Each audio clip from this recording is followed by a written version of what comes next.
시청자 여러분 안녕하십니까? 뉴스9 윤정호입니다. 오늘은 스승의 날입니다. 그런데 이를 기념하는 행사에 교사들이 참석을 거부했습니다. 스승 없는 스승의 날, 씁쓸합니다.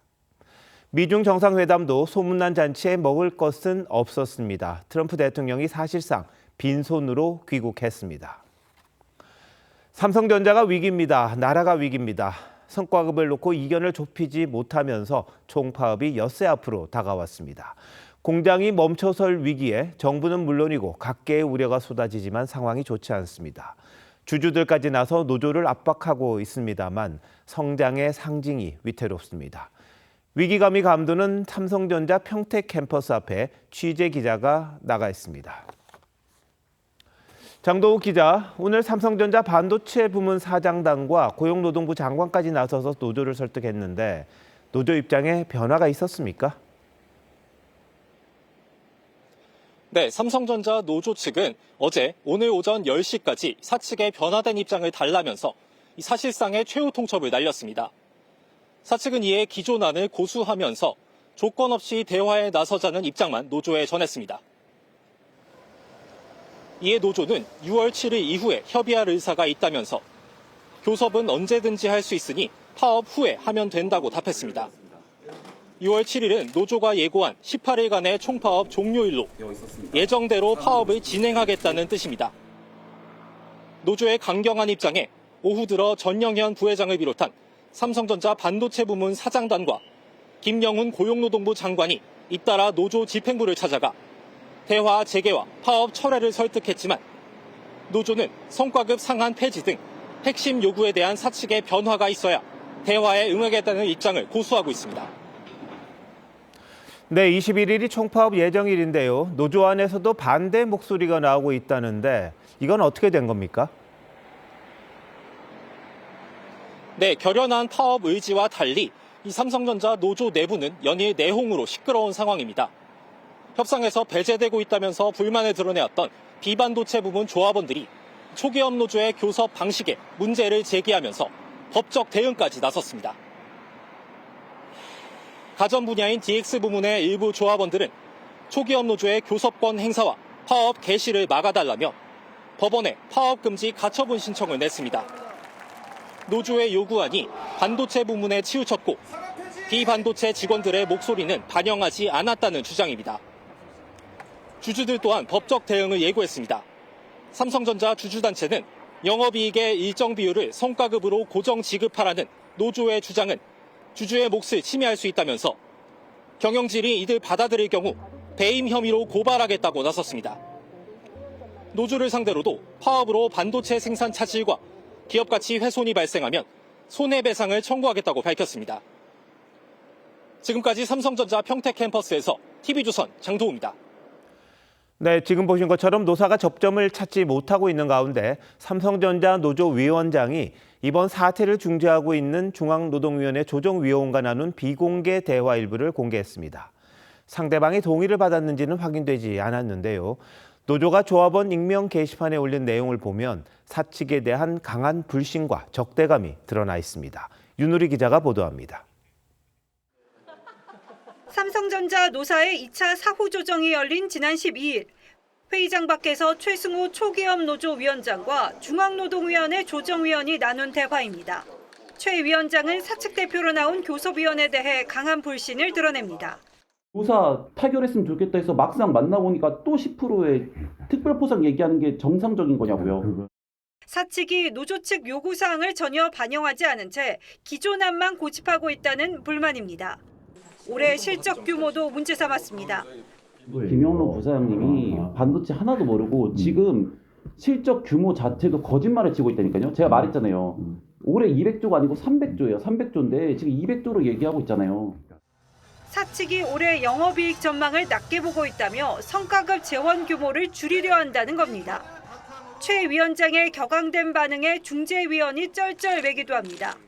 왜 여기까지 와서도 거짓말을 치냐고요. 아니 그렇게 생각 안 하세요? 그러니까 내가 됐다고 나가라고 그러고 지금 위원장한테 온 거고. 제가 거기서 어떻게 가만히 그냥 들어줘야 돼요? 잘했으니까. 그러니까 조정 안 해주세요. 저 더 회사랑 얘기할 생각 없어요. 최 위원장이 직접 녹음한 것으로 알려진 6분 30초 분량의 녹취는 노조원 익명 게시판에 최 위원장 명의로 공개됐습니다. 대화 상대인 조정위원회 동의가 있었는지는 확인되지 않았습니다. TV조선 윤우리입니다. 삼성전자 노사 갈등이 이제는 노동계와 정부 간 갈등으로도 번질 조짐입니다. 삼성전자가 양대 노총에 가입하지 않아 파업 사태에 관여하지 못했던 민노총이 긴급 조정권이 발동되면 투쟁에 나서겠다고 엄포를 놨습니다. 왜 이렇게 된 건지 오현주 기자가 전합니다. 이번 인근 협상을 주도하는 초기업 노조 삼성전자 지부는 2024년 출범 당시 상급 단체 없이 정치색을 배제하겠다고 밝혔습니다. 민주노총이나 한국노총 그 어느 쪽에도 속하지 않은 채 성과급과 임금 같은 실리 입슈에 집중했습니다. 그 결과 조합원은 7만 명을 넘겼습니다. 지금까지 노동단체들이 삼성노사 갈등에 전면적으로 나서지 않았던 것도 바로 이런 배경 때문입니다. 하지만 상황은 긴급 조정권이 거론되면서 달라졌습니다. 민주노총은 쟁의권 침해 시도에 단호히 맞서겠다고 밝혔고 민주노총 산하 금속노조도 긴급 조정권이 발동되면 싸우겠다고 경고했습니다. 긴급 조정권은 정부가 파업을 멈추게 할 수 있는 강제 조정 절차인데 노동계는 삼성전자만의 문제가 아니라고 봅니다. 자동차와 조선 등 다른 산업의 파업권까지 제한하는 신호가 될 수 있다는 겁니다. 자, 정부 내에서도 온도차가 있습니다. 기업 출신의 산업부 장관은 긴급조정 불가피함을 말한 반면 민노총 위원장 출신인 노동부 장관은 대화가 우선이라는 입장을 이렇게 고수하고 있습니다. 자, 그렇다면 청와대 입장은 뭘까요? 긴급조정권을 발동한다든가 이렇게 단정 지을 수는 없는 내용입니다. 산업부 장관으로서의 할 말은 했다고 생각합니다. 자, 국가 경제에 미칠 파장을 최대한 줄일 것이냐, 노동상권을 정부가 제한하려 한다고 반발하는 노동계의 주장을 받아들일 것이냐, 정부의 고민이 깊어지고 있습니다. TV조선 오현주입니다. 우리 증시는 삼성전자 파업 악재를 그대로 흡수했습니다. 코스피가 7천을 넘은 지 7거래일 만에 8천을 찍었지만 돌연 6% 넘게 추락한 겁니다. 삼성전자와 SK하이닉스 등 반도체 대장주들이 맥없이 추락했습니다. 이나곤 기자입니다. 거래소 전광판이 온통 파랗게 물들었습니다. 코스피는 6% 넘게 폭락했고 7,500선마저 내줬습니다. 출발은 좋았습니다. 개장 13분 만에 꿈의 8,000피를 찍었지만 이내 하락세로 돌아서더니 낮 1시 30분쯤엔 매도 거래를 일시 정지하는 매도 사이드카까지 발동됐습니다. 결국 7,490선에 거래를 마쳤습니다. 증시를 이끌어온 삼성전자와 SK하이닉스 등 반도체 대장주는 7, 8%대 급락했고 시총 상위 20개 기업 모두 하락 마감했습니다. 8천 시대를 축하하려던 행사도 돌연 취소됐습니다. 트럼프 대통령이 이란을 향해 더 이상 참지 않겠다고 발언하면서 일본과 중국 등 아시아 증시가 일제히 1%대 하락세를 보였지만 유독 우리 증시의 하락폭이 컸습니다. 전문가들은 삼성전자가 파업에 들어갈 경우 손실이 100조 원에 달할 거란 우려가 나오면서 투자 심리가 크게 위축됐다고 분석했습니다. 한국 이꼴 삼성전자 반도체라고 보는 거예요. 그냥 한국 ETF를 팔았으면 다 같이 빠질 수밖에 없는 형국인 거죠. 7거래일 연속 팔아치우던 외국인은 오늘도 5조 6천억 원을 내다 팔았습니다. 외국인이 빠져나가면서 원달러 환율도 한 달여 만에 1,500원을 다시 넘어섰습니다. TV조선 이나건입니다. 스승의 날입니다. 아이들이 선생님께 감사의 뜻을 전하며 그동안의 고마움을 표현하고 있는데 답답한 소식도 있습니다. 제주의 한 초등학교에서 상담교사가 학생에게 맞아 정신과 치료를 받고 있다고 합니다. 카네이션은커녕 병원 신세를 지게 된 건데요. 교권이 너무 무너지고 있다는 지적입니다. 김태준 기자입니다. 바닥에 책들이 흩어져 있고 뒤집힌 수납 상자가 여기저기 나뒹굽니다. 제주 한 초등학교 상담실인데 이곳에서 여교사가 5학년 제자에게 폭행을 당했다는 신고가 접수됐습니다. 친구들과 갈등을 빚던 학생을 분리해 상담하던 중 학생이 물건을 던지며 3층 창문 밖으로 탈출을 시도했습니다. 이를 가로막는 교사를 향해 학생의 주먹질과 발길질이 시작됐다고 합니다. 폭행은 교장 등 교사 5명이 올 때까지 20분간 이어졌습니다. 아이도 흥분되어 있었고 저희한테도 들어오지 말라고 이렇게 해서 반항하는 상황이었습니다. 손하고 이쪽하고 다리까지 멍들어 있었습니다. 피해 교사는 전치 2주의 상해를 입고 극심한 불안 증세로 정신과 치료를 받고 있습니다. 학생과 학부모는 교사를 괴롭혀도 대응하지 못하는 무기력한 약자로 여기고 있는 현실입니다. 교사가 이제 수업 방해 혹은 악성 민원으로 어려움을 겪고 있을 때는 이 원포인트 119 시스템이 필요해요. 해당 교사는 같은 피해가 반복되지 않게 해달라며 교권보호위원회 심의를 요청했습니다. TV조선 김태준입니다. 교육 현장이 이렇다 보니 오늘 있었던 스승의 날 기념식이 썰렁했습니다. 주요 교사단체들이 불참했기 때문인데요. 빛바랜 스승의 날, 최홍구 기자가 취재했습니다. 교육부 주관으로 열린 제45회 스승의 날 기념식. 해마다 교육 현장을 묵묵히 지켜온 교사들의 노고에 감사를 전하는 자리입니다. 부당한 악성 민원에 대해서는 기관 차원에서 엄격하게 대응하고 선생님을 보다 두텁게 보호함으로써 교육 활동에 전념할 수 있는. 하지만 올해는 행사장 곳곳에 빈 테이블이 눈에 띕니다. 최대 교원단체인 한국교총은 물론 교사노조, 전교조 등 3대 단체가 불참했기 때문입니다.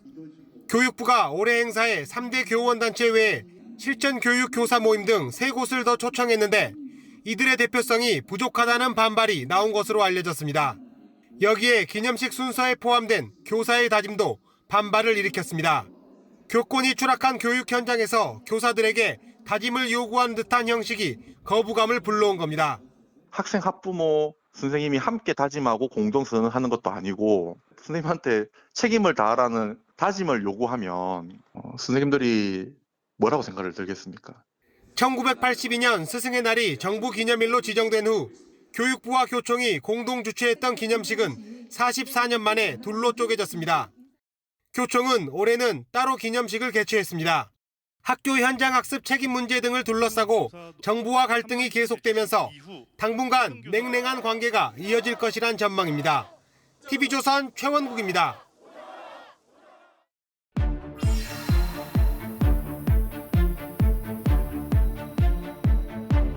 정부와 교사 간의 갈등이 가시화되면서 배경과 원인에 관심이 쏠리고 있습니다. 현장에선 교사들이 참을 만큼 참았다 이런 목소리가 나온다는데요. 왜 그런지 황병준 기자와 따져보겠습니다. 황 기자, 최근 교사들 반발이 이번이 처음은 아니죠? 네, 얼마 전 울분 섞인 한 교사의 목소리가 SNS에 퍼졌었죠. 먼저 들어보겠습니다. 학부모님들 민원 엄청나게 옵니다. 이 학생과 짝꿍시켜주세요. 왜 그리 멀리 현장 학습을 가서 멀미하게 만듭니까? 왜 우리 애는 5장만 나왔나요? 왜 우리의 표정이 안 좋습니까? 이런 민원 옵니다. 일주일 전 초등교사 노동조합 유튜브 채널에 올라온 교사들이 현장 체험 학습을 꺼리는 진짜 이유라는 제목의 영상이고요. 7일 교육부 주최 간담회에 나온 강석조 초등교사노조 위원장의 발언입니다. 강 위원장은 영상에서 예측 불가능한 사고에 따른 민형사 책임과 과도한 민원으로부터 교사를 보호해야 한다. 현장 학습을 강제하지 말라고 했습니다. 교육 현장에선 강 위원장의 발언에 공감하는 교사들이 많다고 하는데요. 영상은 오늘 기준 조회수 1,100만 회를 넘었습니다. 상당히 많이 본 것 같은데요. 현장 체험 학습이 논란이 된 것 같은데 계기가 있었습니까? 이재명 대통령이 지난달 국무회의에서 한 발언이 도화선이 됐다는 분석입니다. 들어보겠습니다. 요새 소풍도 잘 안 가고 수학여행도 안 가고 그런다고 하대요.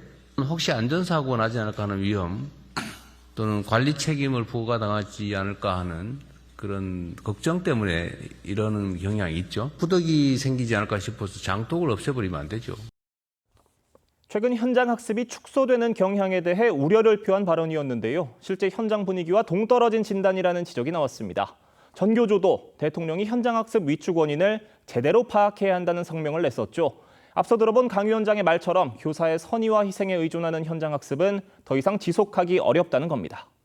현장 학습을 바라보는 정부와 교육계 시각 큰 차이가 있는 것 같은데 오늘 스승의 날 행사가 반쪽이 됐습니다. 그것도 영향을 미친 겁니까? 네, 현장 학습 논란으로 정부와 교사 간의 갈등이 깊어지면서 현장 분위기가 크게 악화됐다는 분석이 있는 만큼 교육부가 주최한 스승의 날 행사에 주요 교원단체가 불참한 하나의 원인이 됐을 수 있다는 해석이 나옵니다.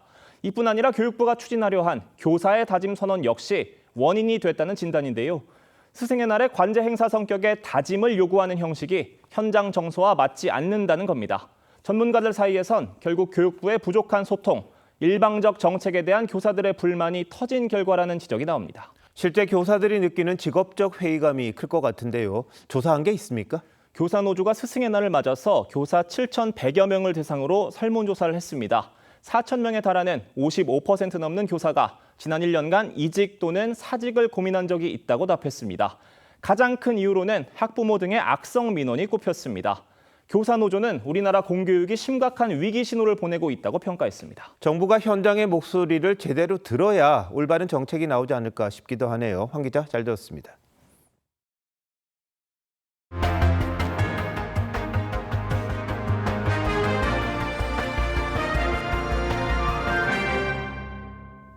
(19일) 앞으로 다가온 지방선거 소식으로 이어갑니다.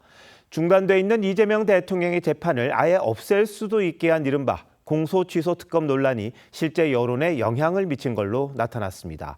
고공행진하던 이 대통령 지지율이 3주 만에 떨어졌고 접전 양상인 서울에서도 수치상의 변화가 있었습니다. 고승영 기자가 자세히 전합니다. 광화문 광장을 찾은 민주당 정원호 서울시장 후보가 6.25 전쟁 참전국에 감사를 표하는 조형물을 살펴봅니다. 정 후보는 국민의힘 오세훈 후보가 설치한 감사의 정원의 이전 가능성을 언급했습니다. 20일 후에 제가 당선이 되면 좋은 방안으로 정리를 하겠습니다. 오 후보는 서울시장 선배인 이명박 전 대통령과 청계천을 함께 걸었습니다.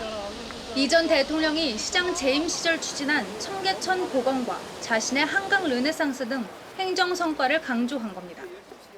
서울시의 상전벽해와 같은 변화의 단초가 되었습니다. 지난 12일부터 어제까지 실시된 한국갤럽 조사에서 지방선거에서 여당 후보가 당선돼야 한다는 답은 44%, 야당 후보 당선은 33%였습니다. 지난달 17%포인트였던 격차가 11%포인트로 줄었습니다.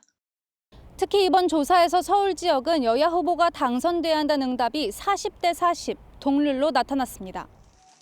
이 같은 변화는 여당이 주도하는 조작기소 특검 논란과 무관치 않다는 분석이 나옵니다. 이재명 대통령 지지율은 61%로 2주 만에 3%포인트 내렸습니다. 경제 민생 부문 긍정평가가 늘었지만 부정평가에선 도덕성 재판 회피가 늘었고 조작기소 특검법이 새로 포함됐습니다. 특검의 공소 취소권을 부여하는 데 대해선 44%가 반대 의견을 밝혔고 찬성은 27%에 그쳤습니다. TV조선 고승현입니다. 이제 사흘 뒤면 투표 용지가 인쇄됩니다. 이후로는 단일화를 하더라도 후보 사퇴 효과가 떨어질 가능성이 큰데 접전지에서 여야 움직임이 잠못 달라 보입니다. 민주당은 울산에서 단일화에 성공을 했습니다. 반면 국민의힘은 최대 격전지인 부산 북구 갑등에서 단일화의 문을 점점 닫고 있습니다. 김창석 기자가 취재했습니다. 부산 북구갑 보궐선거에 출마한 민주당 하정우 후보가 스승의 날을 맞아 은사를 찾아간 영상을 공개했습니다. 쌤은 그대로네요. 마지막에 봤을 때 우리 송정에 봤을 때 그 이후로 그대로구만요. 국민의힘 박민식 후보는 오늘 나경원, 안철수 등 소속 의원들이 참여한 선대위를 출범시켰습니다. 아마추어식 정치와 실험을 반복할 여유는 없다며 단일화엔 선을 그었습니다. 박민식이 이기고 국민의 힘이 이겨야 우리 대한민국이 다시 일어섭니다. 무소속 한동훈 후보도 선관위에 후보 등록을 하고 완주의지를 다졌습니다. 단일화에 대해서도 정치공학적 문제는 종속 변수라고 일축했습니다. 민주당 정권의 폭정을 누구보다도 잘 저지할 수 있는 사람이 한동훈이다라는 식으로 모여가고 있다고 생각합니다. 그럼에도 보수 진영에서 두 후보의 단일화 여부를 주요 변수로 거론하는 상황에서 장동혁 대표는 단순 표만 계산하는 단일화는 통합이나 승리의 길이 될 수 없다며 염두에 두고 있지 않음을 분명히 했습니다. 반면 범여권은 첫 광역단체장 단일화에 성공했습니다. 조국혁신당이 어제 민주당 김상욱 울산시장 후보로의 단일화에 합의한 데 이어 오늘은 민주당과 진보당이 여론조사 방식 단일화에 합의했습니다. 공식 선거운동 개시 전에 완료하는 것을 목표로 해서 진행을 할 겁니다. 반면 국민의힘은 김두겸 후보가 출마한 가운데 컷오프된 박맹우 후보까지 무소속으로 등록해 3파전 구도가 불가피해졌습니다. TV조선 김창섭입니다. 민주당의 수도권 시도지사 후보들이 잇따라 이재명 대통령의 성남시장 시절 대장동 개발을 옹호하기 시작했습니다. 박찬대 인천시장 후보는 창의적인 아이디어라고 평가했고 정원호, 추미애 후보 비슷합니다. 그런데 1심 재판부는 대장동 민간업자들의 범죄를 일부 인정한 적이 있었죠. 선거를 앞두고 왜 이런 발언을 하는 건지 정민진 기자가 분석했습니다. 민주당 박찬대 인천시장 후보는 대장동 사업을 창의적인 결합개발 방식이라고 평가했습니다. 민간의 풍부한 자금 그리고 창의적인 아이디어가 절실히 요구된다. 대장동 개발 사업은 최초의 결합개발 방식이라고 얘기를 해요. 그러자 국민의힘 유정복 인천시장 후보는 인천을 대장동 시즌2로 만들겠다는 거냐며 반발했습니다. 특정 민간업자들이 수천억을 챙기는 동안 시민은 무엇을 받았습니까? 최악의 역대급 망언입니다. 하지만 박 후보는 인천을 대장동으로 만들겠다며 물러서지 않았습니다. 앞서 정원호 서울시장 후보와 추미애 경기지사 후보도 긍정평가했습니다. 굉장히 성공한 사업인데 그것도 악마화해버린 거 아니겠습니까? 대장동의 본질을 파악하고 칭찬할 만한 거다. 저 혼자 박수를 쳐드렸죠. 하지만 대장동 개발은 민간업자들이 성남시 등과 유착해 7,800억 원대 부당이익을 챙긴 의혹을 받는 사업으로 1심 재판부는 민간업자들에게 유죄를 선고하며 이익형 부패범죄라고 했습니다. 정치권에선 여당 후보들이 이재명 대통령의 사법 리스크를 감싸며 친명 후보임을 강조하려는 거란 해석이 나옵니다. 인천을 대장동으로 만들겠다고 합니다. 이번 지방선거는 함량 미달 민주당 후보를 퇴출시키는 선거입니다. 다만 이 대통령의 높은 지지율에 기대려다 중도층의 반감을 자극할 수 있다는 관측도 나옵니다. TV조선 정민진입니다. 이번 선거 주요 격전지가 적지 않습니다만 그래도 가장 많은 시선이 쏠리는 곳 역시 서울입니다. 1,000만 시민의 삶을 책임지는 서울시장 자리는 소통령이라고 불릴 만큼 막강하고 차기 대권 주자로도 도약할 수 있습니다. 서울 시민의 속마음 이태희 기자가 들어봤습니다. 제 아래 펼쳐진 서울은 민심의 용광로입니다. 강남과 강북, 주거와 교통, 복지 등 다양한 이해관계와 요구가 얽혀 있는데요. 선거 때마다 서울 시민들의 선택이 가장 주목받는 이유입니다. 서울 선거 최대 화두는 단연 부동산입니다. 민주당 정원호 후보는 재개발 속도를, 국민의힘 오세훈 후보는 안정적인 공급 물량 확보를 내세웁니다. 특히 재건축 사업지가 밀집된 한강벨트 7개 자치구 표심이 승부처가 될 거란 전망이 나옵니다. 많이가 일단 중요하겠죠. 선호하는 게 아무래도 아파트가 많습니다. 정원호 측은 뭐 빌라나 뭐 이런 쪽으로 하시는 것 같은데 오 시장도 주택 문제는 잘 해결하지 못하시지 않았나. 잠깐 풀었다가 다시 묶어버리면서. 각각 성동구청장, 서울시장으로서 쌓아온 행정 성과도 주요 판단 기준입니다. 핫플레이스로 꼽히는 성수동 거리는 정 후보가 대표 성과로 내세우는 공간입니다. 다른 곳도 이제 성수동과 같이 발전을 시킨다면 많은 사람들이 지지를 해주지 않을까.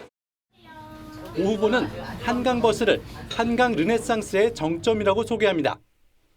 바다 위에서 이렇게 배 타는 느낌이라 너무 좋은 것 같아서 주변에다가 많이 제가 이 버스를 이용해 보라고 권유를. 평가가 다양한 만큼 누구를 선택할 것인지를 놓고도 의견은 엇갈립니다. 해놓은 것을 완전히 끝맺으면 좋겠어요. 만약에 이제 오 시장님이 바뀌면 이게 또 무산되지 않을까. 오세훈 시장이 뭐 한 게 없다고 생각합니다. 바뀌면 좋을 것 같아요. 아직 검증은 안 됐죠. 최근 발표된 여론조사에서 정원호 후보는 44.9%, 오세훈 후보는 39.8%로 오차 범인의 접전 양상을 보였습니다. 정 후보는 40대부터 60대까지, 오 후보는 20, 30대와 70대 이상에서 강세를 보였습니다. TV조선 이태희입니다. 화성 연쇄 살인 사건은 영원한 미제 사건으로 남을 뻔했습니다. 30년이 흐르고서야 범인이 이춘재라는 사실이 밝혀졌습니다. 그 시간 동안 수사기관에 의해 범인으로 몰리며 지옥 같은 시간을 보낸 사람들이 있습니다. 고 홍성록 씨도 그중 한 사람입니다. 오늘 홍 씨 자녀들에게 국가가 7,700만 원을 배상해야 한다는 판결이 나왔습니다. 유족들의 기나긴 고통을 생각하면 이 금액 적절하다고 보시는지요? 조유진 기자입니다. 영화 살인의 추억은 화성 연쇄살인 사건 당시 경찰이 무고한 사람들을 강압 수사했다는 논란을 조명했습니다. 당신 범인이야? 예. 1987년 3차, 6차 연쇄살인 용의자로 지목됐던 고 홍성록 씨는 영장 없이 끌려가 약 7일간 경찰서와 여관 등에서 조사를 받았습니다. 유족은 경찰이 152시간 구금하며 19시간만 잠을 재웠다며 폭행 등 가혹행위로 자백을 받아냈다고 했습니다. 홍 씨는 증거불충분으로 풀려났지만 연쇄살인 용의자라는 낙인이 찍혔고 2002년 간암으로 숨졌습니다. 유족은 2019년 이춘재가 자백해 진범이 밝혀진 뒤 국가를 상대로 4억 7천만 원 상당의 손해배상 청구 소송을 냈습니다. 법원은 국가가 홍 씨 유족에게 7,700여만 원을 지급하라고 판결했습니다. 유족 측은 피해 인정 금액이 턱없이 부족하다며 항소 의사를 밝혔습니다. 이춘재라는 진범이 밝혀지기 전까지 화성 사건의 용의자로 지목됐다는 사실이 엄청난 사회적 낙인으로 작용했고, 앞서 화성 연쇄살인 8차 사건 범인으로 몰려 20년간 수감됐던 윤성여 씨는 18억 6천여만 원의 국가배상 판결을 받았습니다. TV조선 조유진입니다. 지난해 2인 체제 방송통신위원회가 KBS 감사 임명을 의결한 게 적법하다는 판결이 나왔습니다. 앞서 다른 판결들은 2인 체제의 방통위 의결을 인정하지 않았는데 이번에 반대되는 결과가 나온 겁니다. 그 이유를 박재훈 기자가 보도합니다. 지난해 2월 28일 방송통신위원회는 KBS 보도국장 출신인 정지환 씨에 대한 KBS 감사 임명안을 의결했습니다. 방통위 상임위원 정원은 5명이지만 당시엔 이진숙 위원장과 김태규 부위원장 2명뿐이었습니다. 신임 감사 임명으로 밀려나게 된 박찬우 KBS 감사는 2인 체제 의결이 부당하다며 임명 무효 소송을 냈습니다. 이에 대해 서울행정법원 행정 11부는 방통위 의결은 적법하다며 원고 패소 판결했습니다. 재판부는 방통위가 위원 2인 전원의 출석과 찬성으로 의결한 건 당시 방통위법에서 정한 의결 정족수 요건을 충족한다고 했습니다. 또 2인 체제에서 KBS 이사회 이사들을 위법하게 추천, 구성했다거나 의결이 졸속으로 상정, 심의 의결됐다고 인정하기 어렵다고 했습니다. 하지만 앞서 다른 재판부들은 2인 체제 방통위가 의결한 KBS 이사 추천안과 YTN 최대 주주의 변경 승인 처분을 위법하다고 판단한 바 있습니다. 2인 체제 방통위 의결에 대한 법원 판결이 엇갈리면서 위법성 여부는 상급법원에서 가려질 전망입니다. TV조선 박재훈입니다. 특검이 매관매직 의혹으로 기소된 김건희 여사에게 징역 7년 6개월을 구형했습니다. 김 여사는 최후 진술에서 속죄하며 살겠다고 했습니다. 조윤정 기자입니다. 김건희 여사가 2022년 나토 순방에서 착용했던 6천만 원대 반클리프 아펠 목걸이입니다. 이봉관 서희건설 회장은 사위 박성근 전 검사 인사를 청탁하며 목걸이를 건넸다고 특검에 자수했습니다. 목걸이 선물 사위인 박성근 전 비서실장 인사청탁 둘이 연관성이 있습니까?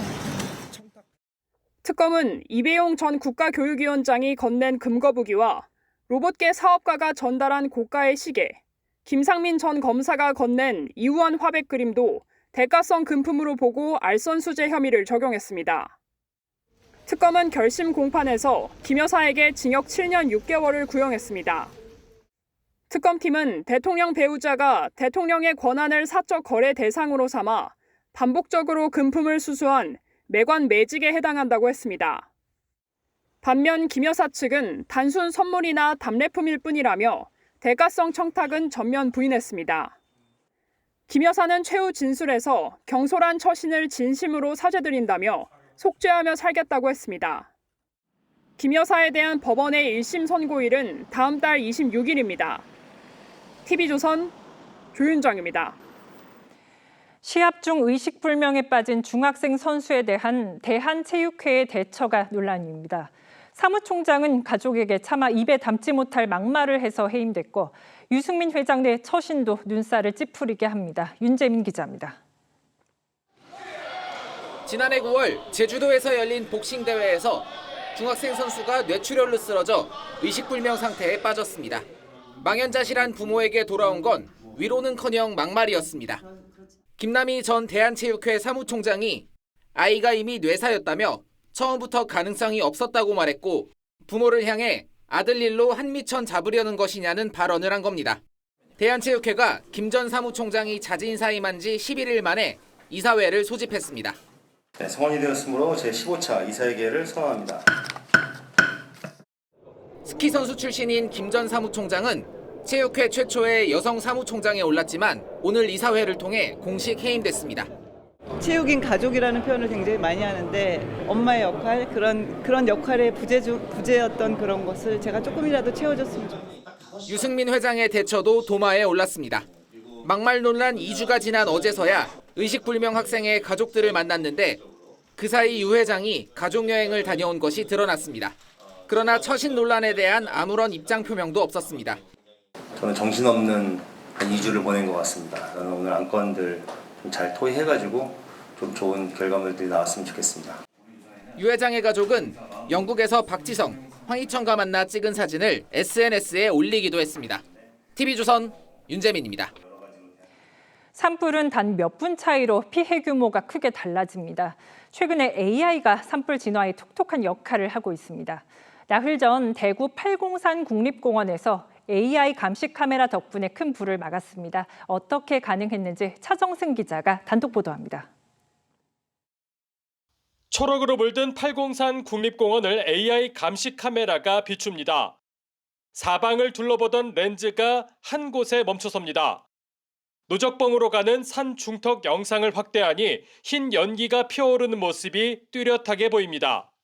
지난 11일 낮 12시 50분쯤 대구 팔공산 국립공원에서 발생한 산불을 AI 감시 카메라가 실시간으로 포착한 모습입니다. 상황이 실시간으로 저희 산불 진화 대원에게 전파가 돼서 총 1시간 만에 금방 진화가 되어 피해 면적을 최소화할 수 있었습니다. 이 덕분에 산림당국은 진화 헬기 8대와 차량 38대 등을 투입해 1시간여 만에 주불 진화를 마쳤습니다. AI 산불 감시 카메라는 딥러닝 기술을 바탕으로 산불을 유형별로 학습합니다. 불길이 일기 전 연기를 감지하고 구름이나 안개와도 구별해낼 수 있습니다. 이런 기술력으로 산불이 발생하면 즉각 상황실에 알리고 출동 대원에겐 화재 발생 위치와 불길 상태 등을 전달해 빠른 진화가 가능합니다. 지난해 AI 감시 카메라가 전국 국립공원에 순차적으로 도입된 후 실제로 산불을 감지해 초동 진화에 성공한 건 이번이 처음입니다. 앞서 지난달 29일 밤 강원도 평창 오대산 국립공원에서도 불법 소각으로 인해 산불이 날 뻔했지만 AI 감시 카메라가 감지해 막았습니다. 실제 불꽃 같은 것도 감지를 해서 빨리 알려주는 걸 제가 직접 체험을 해보다 보니 확실히 신속하게 대응하는 데 도움이 되겠구나라는. 국립공원공단은 올해 45대를 추가 설치해 전국 23개 국립공원에 AI 감시 카메라를 배치할 방침입니다. TV조선 차정승입니다.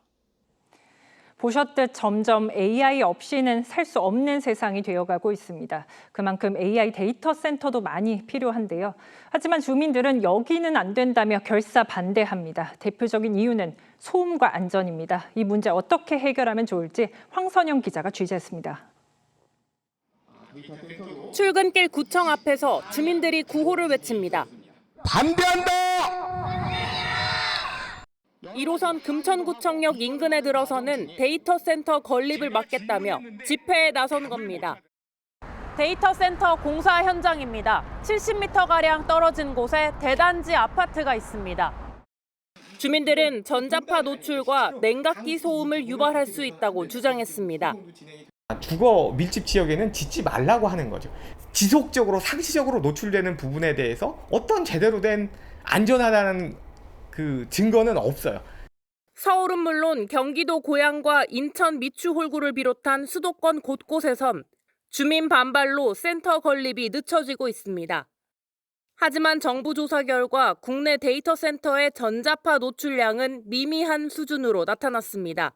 전자레인지 앞에 서 있거나 플랫폼 고압선 근처에 서 있는 게 훨씬 더 영향을 많이 받을 수 있는 그런 구조다. 충분한 정보 공개와 사전 설명 없는 추진이 갈등을 자초했다는 비판도 나옵니다. 주민 편의시설, 체육시설 이런 거 지어주고 또 주민들에게는 각종 세금 공과금 같은 거 면제해주고 서로 협의할 수 있는 그런 건 데이터 센터 규제를 완화하는 특별법까지 통과된 만큼 갈등을 줄일 제도적 보완이 시급하다는 지적입니다. TV조선 황선영입니다.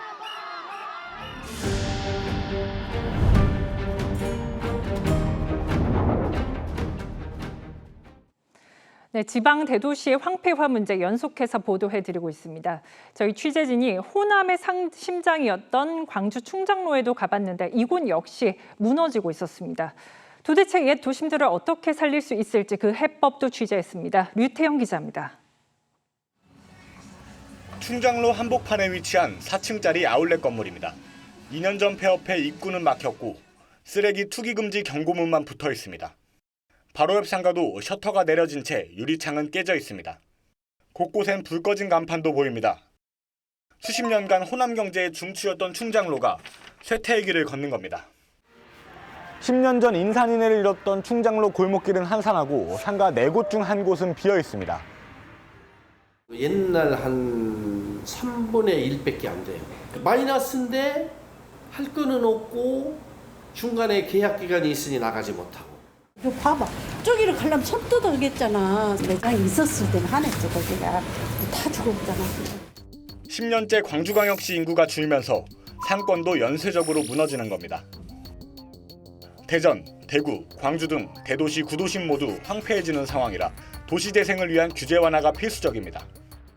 좀 규제라는 이런 측면은 상당히 좀 완화해서 지자체에서 정책적 유연함, 순발력 이런 거는 좀 갖추는 게 실제 미국 클리블랜드 9도심 한복판에서 지난 1993년 백화점이 폐업하자 연방과 주정부가 용도 변경 규제를 완화했고 백화점 건물이 주상복합으로 탈바꿈했습니다. 이후 지역 인구는 12% 증가했습니다. 리모델링을 통해서 적절한 용도 전환을 통해서 이제 살리는 그런 좋은 사례라고 볼 수 있는데 충분히 우리가 한번 도입해 볼 만하다. 전문가들은 세제 감면 등 적극적인 지원도 주문했습니다. TV조선 류태영입니다. KTX와 SRT를 하나로 연결한 열차가 오늘 처음 시범 운행을 했습니다. 좌석 수가 늘어난 만큼 승객들은 예매하기 쉬워졌다며 환영했습니다. 윤서하 기자가 다녀왔습니다. 서울역 승강장 한복판. 보라색 마크가 찍힌 SRT 뒤로 파란색 마크의 KTX 열차 한 대가 맞닿아 있습니다. 출발 신호음이 울리자 하나의 기차처럼 선로 위를 매끄럽게 달립니다. KTX와 SRT를 연결해서 운행하는 중년 열차입니다. 이게 붙어서 운행하는 게 오늘 처음 있는 광경이라 들었는데 되게 신기한 것 같아요. 오늘 서울역에서 첫 시범 운행을 한 중년 열차는 동대구역까지 함께 운행한 뒤 부산과 마산행으로 각각 분리됩니다. 호남선 수서 광주 송정 구간은 중년 열차 도입으로 좌석이 820석까지 최대 2배 늘어납니다. 승객들은 열차표 구하기가 쉬워졌다며 반깁니다. 타려고 하면 없어서 좀 미리 예약했어야 되는데 오늘은 제가 급하게 한 건데도 조금 수월했던 것 같아요. 많아지니까 좀 더 여유로워진 것 같아요. 시범 중년 열차는 SRT 운임이 적용돼 KTX보다 표값이 10% 저렴합니다. 원래는 10만 원 정도 들었는데 이제는 1, 2만 원이라도 아낄 수 있어서 가격이 좀 더 싸지니까 좀 더 부담 없이 여행을 떠날 수 있을 것 같아서 좋을 것 같아요. 중년 열차가 본격 도입되면 그동안 고질병이었던 수서역 SRT 기차표 매진 문제가 숨통을 틀 것으로 보입니다. TV조선 윤서입니다. 도널드 트럼프 미국 대통령이 9년 만에 중국 방문을 마치고 귀국길에 올랐습니다. 2박 3일 동안 오찬, 만찬, 티타임. 6차례 이상 얼굴을 맞댔지만 자화자찬 합의만 있을 뿐 사실상 빈손 귀국이란 냉정한 평가가 나오고 있습니다. 미국 워싱턴 DC에 나가 있는 특파원 연결해 자세히 알아보도록 하겠습니다. 백대호 특파원, 트럼프 대통령이 지금 귀국 비행기를 타고 있을 것 같은데요. 마음이 좀 무겁겠습니다. 네, 그럴 것 같습니다. 트럼프 대통령은 우리 시간으로 오후 3시 반쯤 귀국길에 올랐습니다. 그런데 빅딜은 고사하고 제대로 된 합의가 없어 사실상 빈손 귀국이란 말도 나옵니다. 양측이 유일하게 합의한 호르무즈 개방 문제도 구체적인 방법까진 마련하지 못했습니다. 이란 핵과 대만 문제에선 온도차가 더욱 극명했습니다. 트럼프 대통령은 중국도 이란 핵무기 보유를 원치 않는다고 했지만 중국은 대화를 통한 핵 문제 해결과 같은 그런 원론적인 입장만 내놨습니다. 특히 대만 문제에 대해선 참견 말라면서 시 주석이 면전에서 돌직구를 날렸지만 트럼프 대통령은 딱히 응수하지 않았습니다. 무역 합의와 관련해서도 트럼프 대통령은 환상적이었다고 자평했지만 보잉 항공기 200대 구매와 미국산 대두 구매 약속 등 기대에 못 미치는 스몰딜이었다는 분석입니다. 중국 홈그라운드에서 무시만 당했다, 이런 분석이 많아요. 여론이 좋지 않을 것 같은데 실제 그렇습니까? 네, 두 정상은요 오늘 중난 하이에서 차담과 오찬을 이어갔는데요. 지난 1972년 미중 긴장 완화에 물꼬를 텄던 장소라 기대를 모았지만 이 역시도 유의미한 성과는 없었습니다.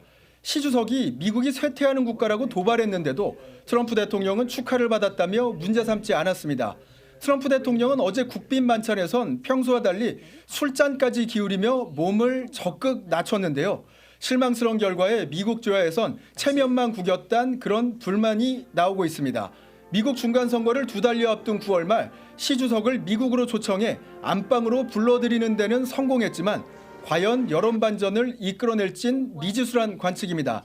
악화된 여론을 의식해서인지 트럼프 대통령은 조금 전 기내 간담회에선 중국에게 대만과 관련해 그 어떤 약속도 하지 않았다고 밝혔습니다. 또 시 주석과 북한에 대해 논의했고 이란 핵 프로그램은 20년 중단이면 괜찮다며 출구 가이드라인도 제시했습니다. 지금까지 미국 워싱턴 DC에서 전해드렸습니다. 미중 정상이 호르무즈 해협 개방에 동의했다지만 이란은 해협 통제권을 놓을 생각이 전혀 없어 보입니다. 정상회담 기간 해협 인근 해역에선 인도 화물선이 공격을 받고 침몰하는 일까지 발생하면서 중동 해역을 둘러싼 긴장 여전합니다. 임희원 기자가 보도합니다. 인도 국적의 화물선 하지 알리호입니다. 현지 시간 13일 새벽 호르무즈 해협 인근 오만 해안에서 공격을 받아 불길에 휩싸인 채 침몰했습니다. 가축을 싣고 소말리아를 출발해 아랍에미리트 샤르자 항구로 향하는 중이었습니다. All 14 crew members on board were safely rescued by the Omani Coast Guard and have reached Dibba port that is Oman. 영국 해양위험관리그룹 벵가드는 드론이나 미사일 공격이 있었을 걸로 추정했습니다. 이란이 아랍에미리트 일부 해역에 대한 통제권을 주장해온 만큼 공격 배후일 수 있다는 관측도 나옵니다. 같은 날 아랍에미리트 푸자이라항 인근에선 정박 중이던 온두라스 선적 후이 추아노가 이란에 납포됐습니다. 이란은 지난 3월 네타냐후 이스라엘 총리가 아랍에미리트를 찾은 것으로 알려지자 강하게 반발해왔습니다. 이란은 또 미중 정상이 만나 중동 문제를 논의하는 와중에도 보란듯이 강경한 입장을 고수했습니다. 혁명수비대 측은 호르무즈 해협 주권 인정 등을 요구하며 들어주지 않으면 미국과 대화도 없다고 했습니다. 다만 이번 회담 기간 선박 여러 척이 호르무즈 해협을 통과했는데 중국과 일본 배도 포함된 것으로 전해졌습니다. TV조선 임효원입니다. 호르무즈 해협에서 나무호를 공격했던 비행체 잔해가 오늘 국내에 도착했습니다. 정부는 이를 정밀 분석해 공격 주체를 특정할 수 있게 명확한 증거를 찾겠다는 방침인데 국방과학연구소가 전담해서 조사할 걸로 보입니다. 송무빈 기자입니다. 지난 4일 호르무즈 해협에서 나무호를 공격한 비행체는 2기로 정부 조사단은 나무호 내부에서 엔진 등 다수의 잔해를 수거했습니다. 정부는 아랍에미리트 대사관에 보관 중이던 이 잔해들을 오늘 국내로 실어왔습니다. 외교 행랑에 담아 민간 항공기 편에 실어 이송했습니다. 정부는 정밀 분석을 통해 공격 주체를 밝혀낸다는 계획입니다. 우리는 추가 조사를 통해서 공격의 주체, 정확한 기종, 또 물리적 크기 등을 식별해 나가고자 합니다. 어제 외교부 고위 당국자는 이란 외의 주체가 공격했을 가능성은 크지 않다고 밝힌 바 있습니다. 이런 가운데 4,400톤급 구축함인 왕건함이 소말리아 아덴만 해역에서 임무를 수행하기 위해 출항했습니다. 기존 대조영함과 임무를 교대하는 왕건함은 최근 중동 전쟁에서 공격 빈도가 높아진 드론 방어 체계가 강화된 게 특징입니다. 자폭 드론을 인식해 수천 발의 탄환으로 막아내는 근접 방어 무기 체계와 전파 교란으로 드론 접근을 막는 전자전 장비 등을 갖추고 있습니다. 원팀으로 하나 되어 국가와 국민이 부여하는 임무를 완수하겠습니다. 중동 상황에 따라 호르무즈 해협 투입 가능성도 거론됩니다. 다만 호르무즈에 투입되더라도 단독 작전보다는 다국적 전력과 역할을 분담하는 형태가 될 가능성이 높습니다. TV조선 송무빈입니다.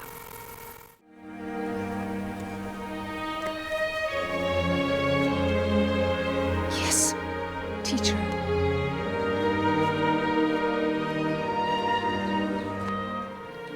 I love Helen so much. 보지도 듣지도 말하지도 못한 채 자기 안에 갇혀 살던 헬렌 켈러. 설리반 선생님은 그 아이를 세상으로 데려옵니다. 세상은 고통으로 가득하지만 고통을 이겨내는 힘도 가득하다. 헬렌 켈러의 이 말처럼 고통의 연속인 삶을 이겨낼 힘을 선생님이 길러줬습니다. 그래서 어느 사회든 스승이란 이름 앞에선 고개를 숙입니다. 오늘은 스승의 날입니다. 그런데 지금 우리 교실 풍경은 카네이션 한 송이 피기가 어렵습니다. 학생이 흉기를 휘둘러 교사를 다치게 하고 그런 사건은 매년 증가하고 있습니다. 그러다 보니 오늘 같은 날도 축하보다 생존이 먼저란 교사들의 자조적인 목소리가 나옵니다. 스승의 날이 1년 중 가장 힘든 날이라고까지 합니다. 아이들이 건네는 카네이션 하나도 조심스럽고 편지 한 장도 눈치 보입니다. 꽃을 들고 오면 부모에게 사진을 찍어 보내야 한다고도 하네요. 그러다 보니 교사 절반 이상이 이직이나 사직을 고민한다는 여론조사도 있습니다. 학부모의 악성 민원이 가장 큰 이유였습니다. 존중받냐는 질문에 그렇다고 답한 교사 6%도 안 됐습니다. 존경받는 스승은 교과서에나 나오는 시대가 됐습니다. 이재명 대통령이 최근 학생 체험학습 위축을 지적한 것도 논란거리입니다. 구덕이 생길까 봐 장독 없애면 안 된다고 했는데 교사들은 억울합니다. 장독을 지키라면서 구덕이 치우는 일을 온전히 교사 혼자 떠맡으라는 식이라는 거죠. 선생님들께는 많은 책임과 의무는 강조하면서 예. 선생님들을 지키는 법과 제도는 없고 교사가 헐값으로 매도당하고 교실에서 공공연히 폭행당하는 사회에서 교사는 스승이 될 수 없습니다. 그래도 아직 이런 모습을 볼 수 있어 울컥합니다. 사랑해. 스승에게 꽃 한 송이 드리기 전에 선생님답게 아이들을 가르칠 수 있는 교실부터 만들어야 합니다. 5월 15일 윤정호의 앵커 칼럼, 꽃보다 교실이었습니다.